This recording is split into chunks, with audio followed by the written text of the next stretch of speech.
നമസ്കാരം. പ്രവാസി ചാനൽ ന്യൂസിലേക്ക് ഞങ്ങളുടെ ന്യൂയോർക്ക് സ്റ്റുഡിയോയിൽ നിന്നും എല്ലാ പ്രേക്ഷകർക്കും സ്വാഗതം. ഏഷ്യൻ മൂൺ ഫെസ്റ്റിവലിൽ മോഹിനിയാട്ടവുമായി ശ്രീജ. ഏഷ്യൻ റിസോർട്ട് സംഘടിപ്പിക്കുന്ന ഏഷ്യൻ മൂൺ ഫെസ്റ്റിവലിൽ ഇന്ത്യൻ പ്രാതിനിധ്യവുമായി പ്രമുഖ നർത്തകി ശ്രീജ ജയശങ്കറിന്റെ നൃത്തം അരങ്ങേറുന്നു. ക്വിൻസിയിലുള്ള ABT ആണ് ആഘോഷങ്ങൾക്ക് വേദിയാകുന്നത്. ചൈനയിലെ പരമ്പരാഗത വിളവെടുപ്പ് ഉത്സവമാണ് മൂൺ ഫെസ്റ്റിവൽ. ചന്ദ്രന്റെ വ്യതിയാനത്തിന് ഋതുഭേദവുമായി വളരെ അടുത്ത ബന്ധമുണ്ടെന്ന് ചൈനക്കാർ വിശ്വസിക്കുന്നു. പൂർണ്ണ ചന്ദ്രൻ ഉദിച്ചു നിൽക്കുമ്പോൾ കുടുംബാംഗങ്ങളും കൂട്ടുകാരും ഒത്തുകൂടി ഭക്ഷണം കഴിക്കുകയും ആഘോഷിക്കുകയും ചെയ്യുന്ന അവസരമാണിത്.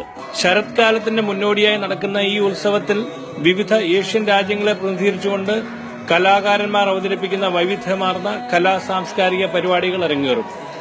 കൂടാതെ ഡ്രാഗൺ നൃത്തം, ലയൺ ഡാൻസ്, വസ്ത്രങ്ങളുടെയും ആഭരണങ്ങളുടെയും മറ്റ് കരകൌശല വസ്തുക്കളുടെയും പ്രദർശനം, ഭക്ഷണശാലകൾ, സന്നദ്ധ സംഘടനകളുടെ ബൂത്തുകൾ, കുട്ടികൾക്ക് വേണ്ടി പ്രത്യേക കലാകായിക മത്സരങ്ങൾ എന്നിവ ഒരു ദിവസം നീണ്ടു നിൽക്കുന്ന മേളയുടെ ഭാഗമാണ്.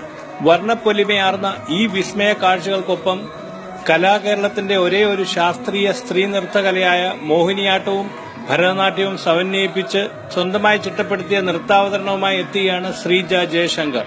കഴിഞ്ഞ 4 വർഷമായി ക്വിൻസിയിൽ കുടുംബസമേതം താമസിക്കുന്ന ശ്രീജ ഈ കാലയളവിനുള്ളിൽ അമേരിക്കയിലെ വിവിധ സ്റ്റേജുകളിൽ നൃത്തപരിപാടികൾ ചിട്ടപ്പെടുത്തി അവതരിപ്പിച്ച് കാണികളുടെ പ്രശംസ പിടിച്ചുപറ്റിയിട്ടുണ്ട്.